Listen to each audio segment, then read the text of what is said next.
This week, we're in the ways of Jesus, and we're talking about the way of rest. And it's been a couple of years since I used this illustration, but it seemed to pair well with this topic today. So if you imagine the entirety of your capacity in the holding capacity of this balloon, this is oftentimes how our lives look when it comes to rest and pace and what we put on our plates in relationship to our capacity. And so if you are like any everyday average working citizen, there's like a 5-day work week obligation on you that has you go to work on Monday, Tuesday, Wednesdays are always long, so it gets 2. Thursday, and then Friday. Nobody really puts in a lot of work on Fridays, but you got to show up nonetheless, right? You get dressed, you put pants on. And that's the work week that you and I have. Now, for some of us, there's like a little bit of respite that we have because in our work week, maybe you're connected to like a rhythm where you like go out with like some of your workmates, or maybe you've got like some downtime that's scheduled every single week. There's few of us that have that as a regular schedule, but this is what rest from your work week looks like. It sounds just like that when you're done too, but it rarely releases and gives you the space that you need in comparison to what you pile on during a work week. Then, if you have any dynamics in your life, and I'm not saying that if you don't have these, you don't have dynamics, but children seem to add like a little bit more whatever this represents in your life, good, bad, or indifferent. So you've got, per kid, that's bravery. He's like a whole mouthful. 2 would be like all the things that we navigate with each of our kids, like their own schoolwork.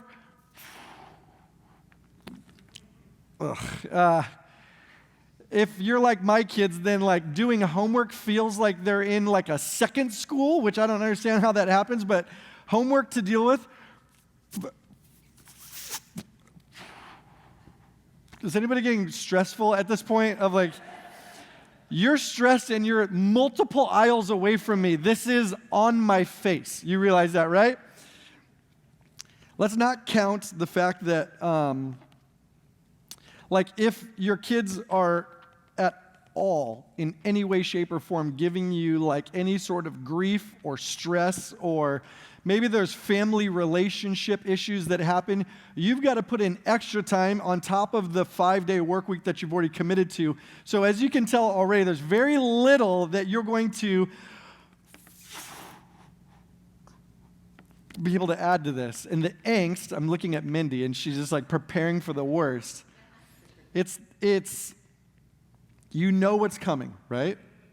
And there are these small de-stressors that we sometimes regulate ourselves to if we have compassion by somebody close to us. They go, you've got to let some of the pressure off. Like, let me take the kids for a night, or let me send you guys out to dinner, or let me just give you a little bit of space. So there's a little bit of return that comes, but it's not enough. And you're either going to continue to pile things on unawareingly, or you're going to irresponsibly keep going. Your pace is so that you're eventually adding and adding. I'm not going to do it because I don't want to deal with it. I dreaded this all week long, this illustration, but you're either going to blow up or you're going to blow out. And then you, in blowing out, disappoint everybody who wanted something big from you or for you, right?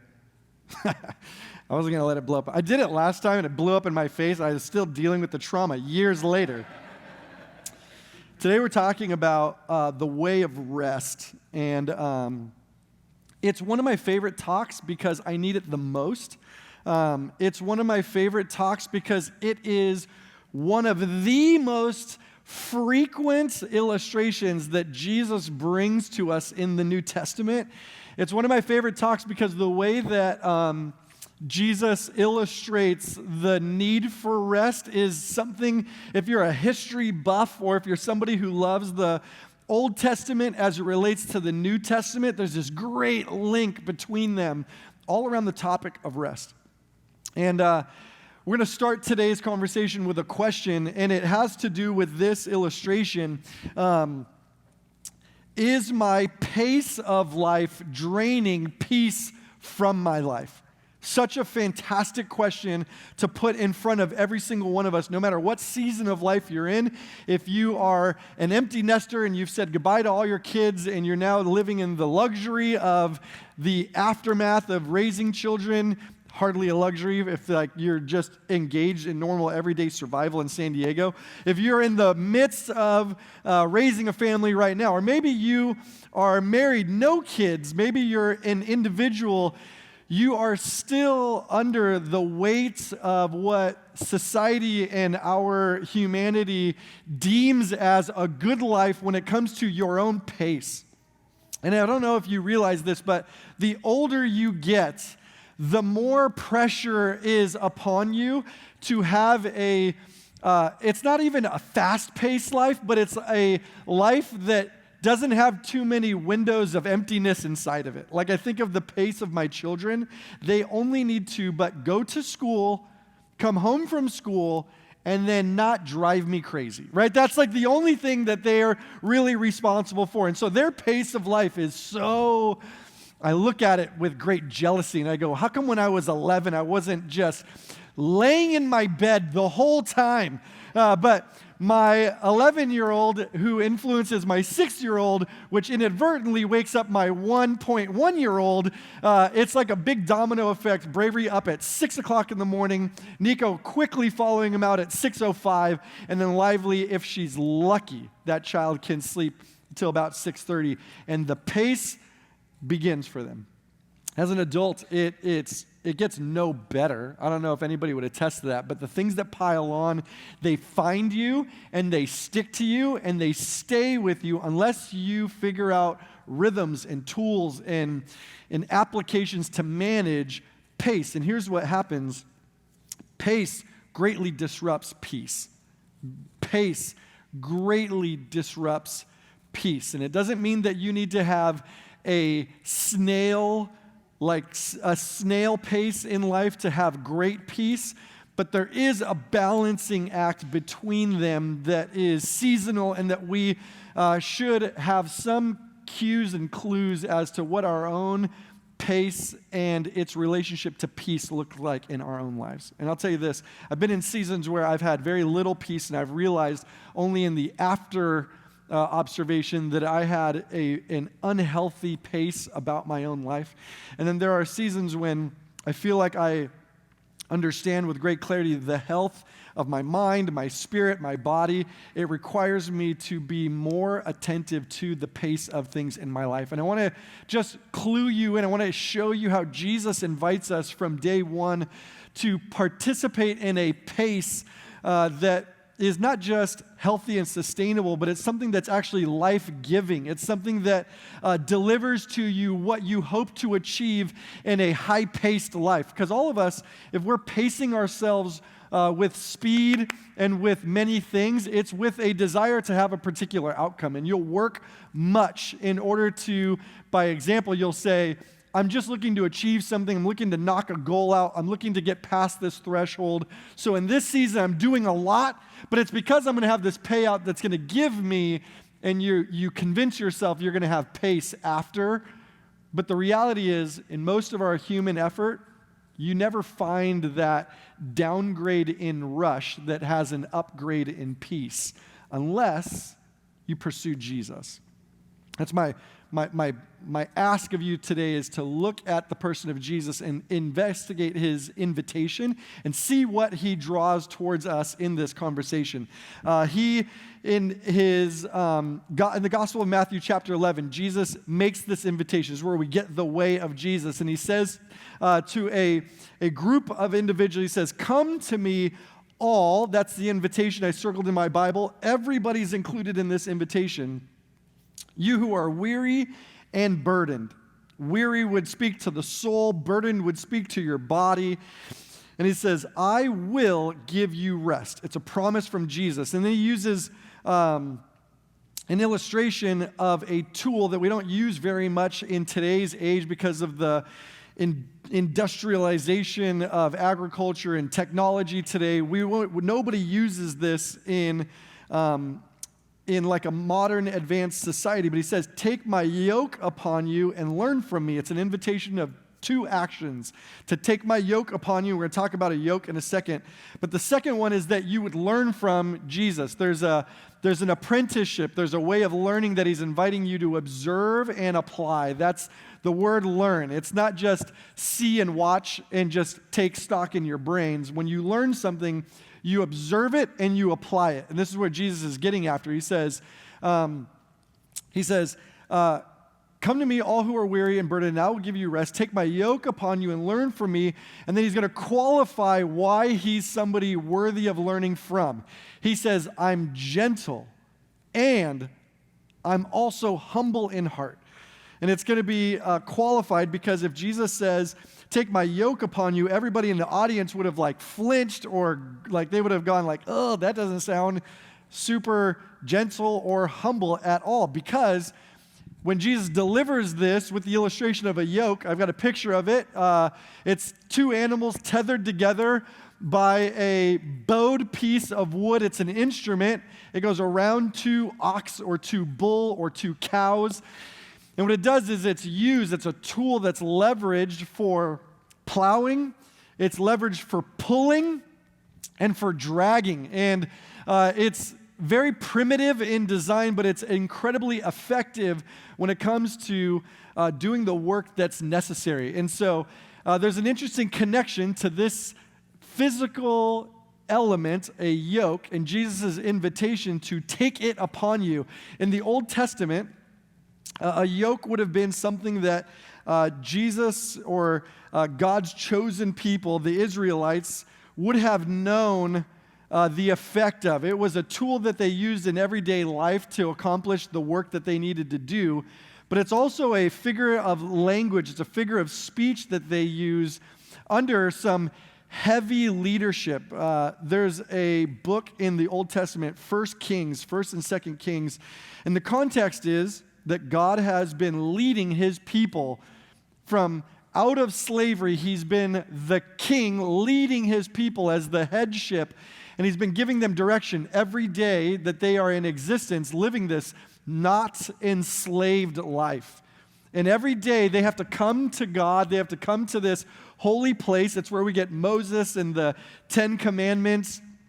They hear from God directly through a prophet, and he gives them guidance and direction on their day, on their day-to-day life, and on the day-to-day rhythms of how they ought to live. But the insecurity and the not satisfiedness of humanity looks to the left and looks to the right of other nations at the same time, and they go, wait, but those people have a human king, and those people have human leadership, and those people have a person that they can identify, and we want that too. And Jesus, or God, says, I am your God. You should be fully satisfied in the way by which I have led you, and I will continue to lead you. And there's this big stipulation, there's this fracture point in the Old Testament where God's chosen people reject God as the leader. They pick a human as their king, and forever through the starting in the Old Testament, 1st and 2nd Kings, 1st and 2nd Samuel, you have the effects of human leadership over God's people. And quite frankly, it's not great. And in one particular kingship under Solomon, and if you're familiar with Scripture, the history of Solomon, he was the wisest person that ever gave us parts of the Old Testament. He's written books. We follow the life of Solomon, and he's well-to-do as a king, but his reputation, because he's so eager to build palaces and temples and empires and structures, that he weighs heavy on the people who he leads. And there's this part in history where there's a baton pass between Solomon and his son, and the people who are working as slaves and kind of subjects to him say, Solomon's son would you lighten the weight of the yoke between your father's expectation of us and your expectation of us? They use this tool and the imagery and the illustration in their own request to not be so burdensome in their life of everyday activity. And you'd think that Solomon's son, who becomes king, would have heard and responded well, that the people would be a fan of his, and he would start his leg of reign off well. But he replies and he says, if you think my dad's yoke was hard and heavy, mine's going to be even more burdensome. And all of Israel, all of God's people shudder under the thought that a yoke is going to be passed king to king that's going to be even heavier, even more burdensome, even more taxing, even more exhausting. And they're using that as an illustration for how heavy life is under the rule from one king to another. That's the Old Testament. So it's interesting when Jesus makes this invitation to rest, he's going to bring up something that was wildly oppressive and seemingly like almost enslaving, and he's going to say, I'm going to invite you to take my yoke upon you. Everybody would have wondered, well, is your yoke going to be heavier than the one that we've been managing for generations? Because my grandfather's was heavy, and his before him was even heavier. And now that you are like the proclaimed Son of God, I'm only expecting that it's just going to get heavier and heavier and heavier. And Jesus flips history and the script, and he goes, guess what? My yoke is light. My yoke is going to be one that's going to bring you life. And if you learn from me and you accept my invitation, it's going to actually do the opposite of drain you. It's going to bring you rest. And this would have been like a weird mind trick to the people who would have heard it first. And I want you to see that as we present and we understand what Jesus is offering on the table, because for some of us, the application is God is asking you to take something on that you feel like innately it doesn't make sense that it's going to bring life to you, that it's going to be a burden lift, that it's going to be a de-stressor. God's walking some of us through seasons right now, whether it's with family or in your relationships or the things that you're having to manage as a professional business leader. And it seems like the longer I go in this, the heavier the burden gets. And Jesus is saying, it may be like that without me, but here's my promise. With me, it's going to be the inverse. And so there's some really interesting things about a yoke, just physiologically, that I think are applications that we can pull into ourselves even before we get to the content today. I'll give you 4 observations about what a yoke does. The first is that it sets the pace for both who are tethered together. So in a yoking, there are 2 animals that are brought under the same construct. And Jesus is saying, I don't need you to be like a one mature person connected to an immature person. I need you all to be connected and then figure it out. His invitation is that you would yoke to him. And I was reading, even last night I was reading how there are sometimes trained animals that go under the yoke, and then there are seasoned animals that go under the yoke. And here's what happens is the untrained animal doesn't speed up the pace of the trained animal. It's not like the wild and squirrely one just puts the trained one into turbo and they start going faster. It never happens. What actually happens is that the trained animal under the yoke, this would be Jesus, who knows the pace that is sustainable for all of us. He says, you're going to fight and you're going to push and you're going to think that you need to do more, but if you are yoked to me, I will keep you at a sustainable pace so that you will always, without question, have a manageable pace by which you address the things that are going to come your way in life. The first thing a yoke does is it sets the pace for both who are linked together. And Jesus, being the core and the main link, makes a sustainable pace for life. If you're following along in your notes, these were all bonus. I was like deep in it this morning and yesterday. So the next thing that a yoke does is it distributes the weight or it distributes the load. And this is where Jesus is saying, I know how heavy it is to carry the things that you're carrying, and I'm asking if you would invite me to co-carry that stuff with you. I will get underneath and I will support the things that you bring to my attention. This is what we do in prayer. This is what we do in praise. This is what we do when we come together in our groups. I'm connected to several groups of people who share with me the burdens that they are currently under, whether it's business related or relationship related or it's personally related. And what we're doing is we're inviting Jesus to co-carry that burden. Did you know that there are yokes that are built for like a single animal, and it comes down like a bow, and it just tethers to one. And the average weight that can be carried by a single animal, like a mature ox or a mature cow or a mature bull, is roughly 1,500 pounds. That's like the average pull weight of an animal single. What's really interesting is that the third observation is that when you multiply animals under a single yoke, you multiply their effort. A single animal can pull 15, so you'd think, okay, if I get 2 in here, we can pull 3,000 pounds. That's like double the bang for my buck. What's really interesting is, observably, under a yoke, 2 animals together can pull up to 6,000 pounds together. I love the effect and the application here is that when we tether ourselves not to somebody who's figured it out or gone there before us, but literally the invitation is to tether yourself to Jesus. His promise is you will see yourself pull more than you could ever pull on your own. And for some of us, we're in situations where you are pulling more than you can without Jesus in this season. It's why a lot of us are here. We need a supernatural intervention, and Jesus invites us to share the weight.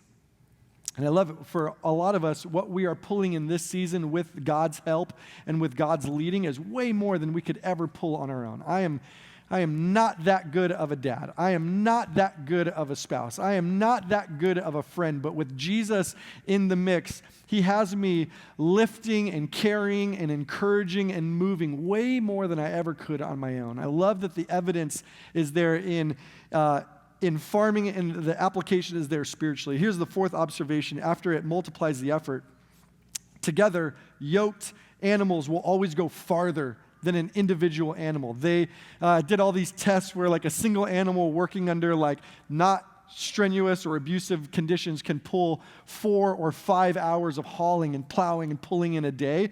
But you pull 2 of them together and it's doubled, sometimes even tripled, where the fatigue of the animal doesn't even set in until way later, longer time in the yoke together. And all that says to me is if you're thinking about longevity as like a health pace in your life, how can I sustain these things? You cannot do it alone.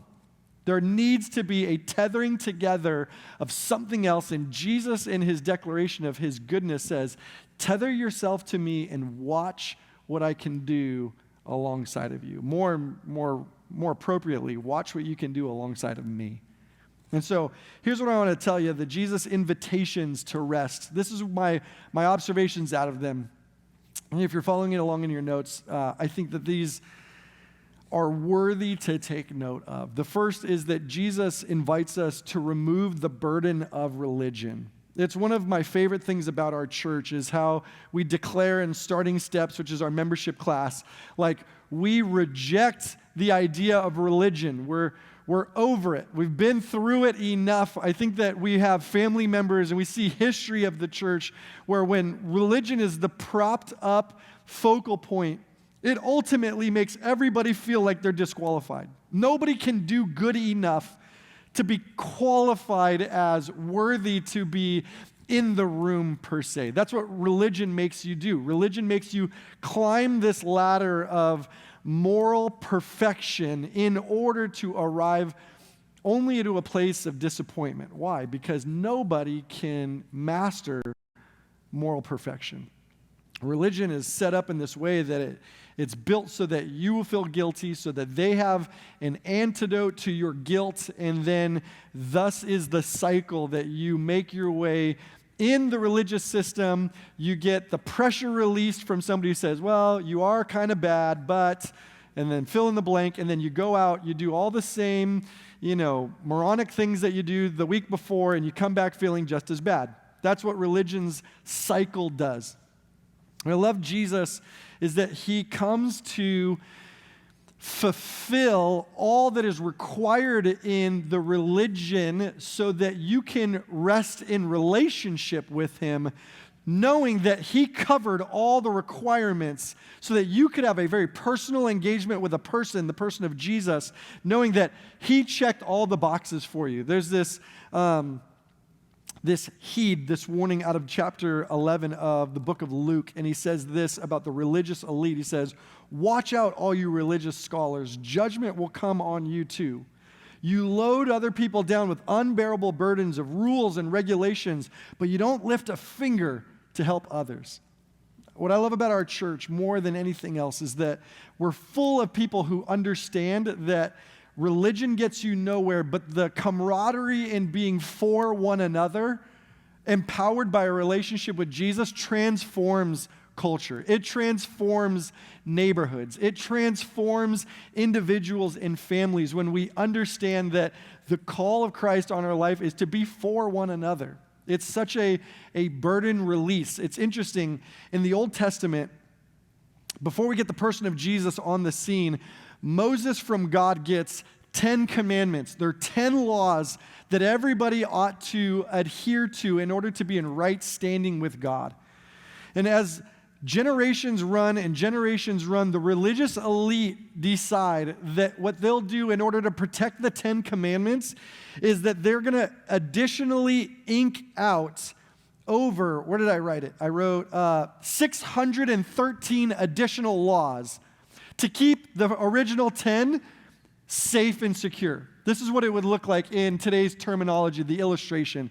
If I don't want my kids to run out into the street, what I would do is I would decide to build a 10-foot wall in front of my home so that my children never ran into the street. That's my additional rule, aside from me saying, hey, bravery, Nico, lively crawling. I don't want you to crawl into the street. It's bad for you. But because I'm nervous that you're not going to do that, I'm going to build a 10-foot wall. And then in order for me to ensure that you're not going to get to the 10-foot wall that's going to get you into the street, which is going to bring you great harm, I'm going to create a harness in the center of our home with a chain. And then what that's going to do is it's going to keep you from touching the wall so that if you ever get to the wall and you climb over the wall, you'll end up in the street, which is going to cause you great harm. But because the harness may not do the total work, I'm actually going to create shackles so that you'll never extend from the harness far enough to get to the wall, because if you climb over the wall, you're going to end up in the street, and the street's going to hurt you. But because I'm nervous about the shackles not necessarily maybe working, I'm going to create blinders on your eyes, because then you can't figure out the shackles, which will get you far enough on the harness so that you can touch the wall, because if you go over the wall, you're going to end up in the street. See how absurd it sounds? This is the absurdity of the religious system. As the Old Testament tries with good intention to create the boundaries around the top 10, they create 613 padded laws so that you wouldn't find yourself stumbling over one of the original 10. When Jesus delivers this invitation for all who are weary, the majority of them feel like they will never succeed in being good enough to be in proximity to God. It's the number one stressor in this first century people that Jesus is talking to. They don't feel qualified to be in the room. They don't feel like God would want them because of their inability to keep maybe 4 or 5 of these, let alone 613 to pad the top 10. You follow me on this one? Jesus' first invitation to rest is that he removes the burden of religion and he replaces it with this great invitation for relationship. More on that later. The second invitation Jesus invites me to is to rest and to walk with him. To rest and to walk. And these two are perfectly related, and they're in the right order, the way I present them. To rest and to walk. Did you realize that in the New Testament, when Jesus arrives on the scene, there are over 800 occurrences in Scripture where it's either related to walking with, to journey, or to follow him. And it actually bleeds into the Old Testament. We've got Psalms that say, though I walk through the valley of the shadow of death and great challenge, I fear no evil because what? You are with me. It's all these illustrations of a pace by which we're invited to move with our Savior, to move with our Lord. When I talk about rest and walking, it speaks to pace and it speaks to priority. In creation, we have the example set up for why and what rest looks like. The Bible declares that God created all things in 6 working days, and in the 7th day, he chose to rest. And he didn't do that because he was so exhausted. He's like, whew, my ribs, it's hard creating. And some of y'all are hard thinking about creating you. You're stressing me out. That's not what Jesus and God are alluding to. He rests as the model for humanity. He says, I don't need it, you need it. And so being a good father, being a good shepherd, what I'm going to do is I'm going to do what I can do, and I'm going to do what I need to do in order for you to see what you have to do. I rest, not because I need it, but because you'll need it. Watch. And so I thought it was really interesting. We see God's example, work 6, rest 1. We call that Sabbath in the Scripture. But we've built this great rhythm, at least amongst like our team, of understanding that the best of our work actually comes when we begin in rest. When we begin filled from rest. When we begin filled from fellowship with God. When we begin our days immersed in our connected time with God. It's been amazing to watch some of my relationships like revitalized in their intentionality with their families and in their professional rhythms and in the stressors of what's coming down the pipeline in their jobs when they reorient their following posture, starting with rest and then moving into the pace of walking. For some of us, we think, well, I got to go. I got to do these things. And then when I get tired, then I'll take the hint and I'll break. My dad always tells me, he says, Mingo, your body is going to make you rest if you don't choose to rest it first. Right? When you pace yourself so much and you take angst and you're dealing with and you're carrying and you're managing, your body naturally will hit a threshold where it breaks down and it gets sick for you. And it is the forceful rest that your body makes for you that's not the right order of things. In our humanity, connected to Jesus, yoked to the restful desire that he has for you, he says, when you rest first, fill up first, find me first, the walk, the journey, the path will be so much better along the way. I was researching about the yoke, and it's interesting in its description. It says, the yoke's job is not to eliminate the work ahead, but to create a sense of easier attainment and accomplishment because of its existence between two animals tethered together. This is perfect application for you and I. The things that you have to face, they are not wiped off the slate. They're not no longer there. But when we're yoked together with God, they're now more approachable, more attainable. The success rate is higher as you approach it tethered and yoked to Jesus than if you were just going to approach it individually without him. The yoke doesn't take away the job ahead. It makes it easier to accomplish. Rest and walk in him.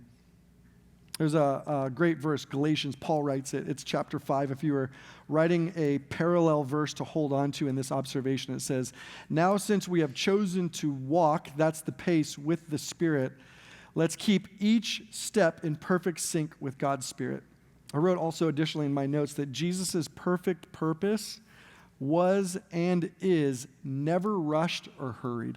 If you ever catch Jesus in and through the New Testament, he's never rushed to what he needs to accomplish. And mind you, he accomplished a lot of things. Raising people from the dead, feeding more than 5,000 people on multiple occasions, healing the sick, healing the blind, giving people hope, reconstructing religion as an entire population leaned in, wondering if God was for them. He had much to do on his to-do list, and he was never rushed getting there, including the cross. His perfect life lived, his willful death on the cross, his glorious resurrection, which we're coming to at Easter. The Bible only speaks to his intentionality about getting there, but never about the rush of feeling like he was going to miss it if he didn't pep up the step. Here's my question for you. What does rest and what does walking look like with him? What I love about the idea of walking also, again, Jesus says, learn from me. He's not saying, hey, I want you to rest and I want you to lay on the beach longer. I want you to be just plan to be immobile for a good amount of time. Order a few more Mai Tais. That's not Jesus' invitation. He's like, we've got work and walking to do. I've got a purpose of my kingdom. My dad's got great plans for plenty of people that don't know him yet. I want you to walk with me in that. But who starts a road trip with the gas light on? Anybody? No. Your first stop is to do what? Fill up. Fill up. So many of us, me included, the guilt that I have, or the key note of my error, is that I know there's great things that are going to cost much ahead of me personally, and I choose not to fill up before I go towards those things. This is what got me the most here, is rest first, then walk with him. The third observation is to rely on his rhythms of grace. To rely on his rhythms of grace. Rhythm is found everywhere. There's rhythm in music, and there's this notable deal where music is ultimately the combination of sound and silence in purposeful arrangement, if it makes sense. You don't have great music unless you have purposeful arrangement of sound and then moments of silence, which create rhythm for us to cue into. All your favorite songs have this beautiful blend of sound and silence, but without silence, you end up with no rhythm. I was thinking about the rhythm and the pace by which I walk my children individually, and with Bravery, there's no pace by which I walk with Bravery because he's off and out the chute. He doesn't even want to walk with me anymore. He just wants to ride his bike ahead and go as far away from seemingly everybody as he humanly can, right? He's in the age of exploration, which good for him. We bought him a watch, so I have a tether on his whole body anytime, right? He could be anywhere in North America. I know exactly where he's at. It was better than putting a chip in his arm or his forehead. So, but I have two right now that are paceful in different ways with my kids, right? Nico is 6. And when I have to take Nico to school, his pace, we walk to school some days, or at least at best from the parking lot to his classroom. And Nico's pace by which I have to walk him to class looks very unique, and it's never different. This is the pace. Me as the parent, Nico here, and I'm like, let's go, let's go, let's go, let's go. And he's like, no, Dad, but snacks. I want to ride a motorcycle. This is not fun. That's his pace getting to school. I know as his dad, that classroom is not the most fun, but it is the best for him in this season. So I pace him appropriately to get there because on his own volition, he would never arrive. My pace is here. Some of us, that's our walk with God right now, and we're heels deep on where he knows we need to be for our best, but we are not there yet. But he's good, and he's loving, and he's caring. He takes us at his pace to the place we need to be. There's another pace, Lively. And I love Lively's pace because the girl can't even walk. She's such a princess. She doesn't want to walk. She doesn't have to. She's got 2 older brothers. She's got a dad, mom. She's just carry me everywhere. I'm the queen. And when I walk with Lively, I put her in the stroller. That apparatus speaks to the pace in and of itself, right? We stroll when Lively and I go around our neighborhood. And this is what I love about Lively. She is along for the ride. Dad's got the pace. Mom's got the pace. And when she sees the things that are ahead of her that she is focused on, this is what she does in the stroller. She just puts her hand out And what she's doing is she's touching all the things that she wants to touch along the way. So there's like overgrown evergreens on the walk, and she just, that feels good. And then there's like these blossoming like flowers, and she knows they're coming because she'll go to the other side. That feels good to me. And she is in this pace of absorbing these things. And I watch her while I'm strolling. I'm like, you are such a princess. And she's just like, let me touch.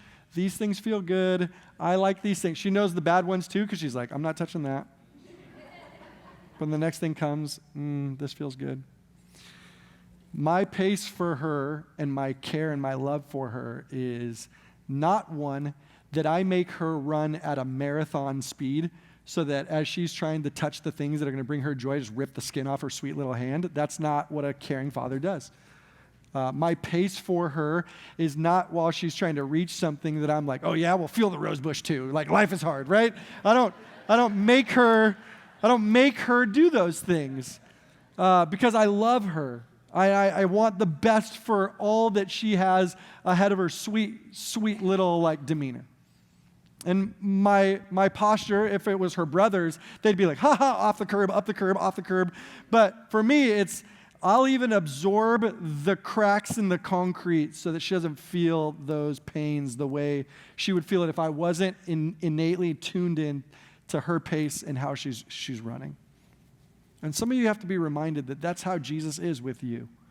He wants you to feel and experience and have all the best things along your journey. He doesn't want you to just drag a hand and what comes your way, if it's glass or rough concrete or flowers or whatever, like it's just out there and good luck figuring it out yourself. He's so good. He loves you so much. That's why Jesus' invitation at the very beginning of this. I'm gentle. I'm humble. And maybe you've had a different version of me that you've been thinking he's going to make you go do whatever the things that he's going to make you go do. And like I push Lively in a stroller, I'm reminded that he pushes me with such compassion and grace. This last verse, and we'll end here. I'll bring the band up.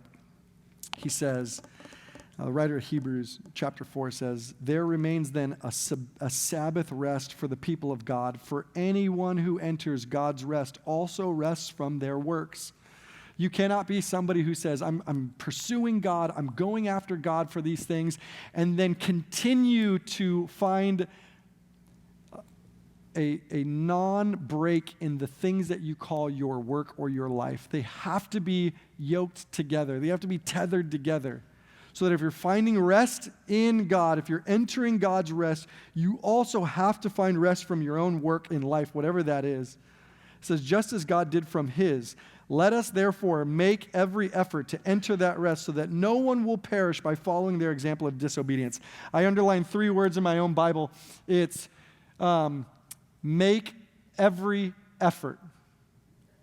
Write this down. Make every effort. And this is where I'm going to ask you to self-analyze where you're at. In this moment in your life, there are really 3 places you can be. You're either making no effort for rest. You're not thinking about it purposefully. You're not thinking about it strategically. You're like what my dad says. Your body will tell you by laying in bed sick the next morning. You're making no effort to find rest.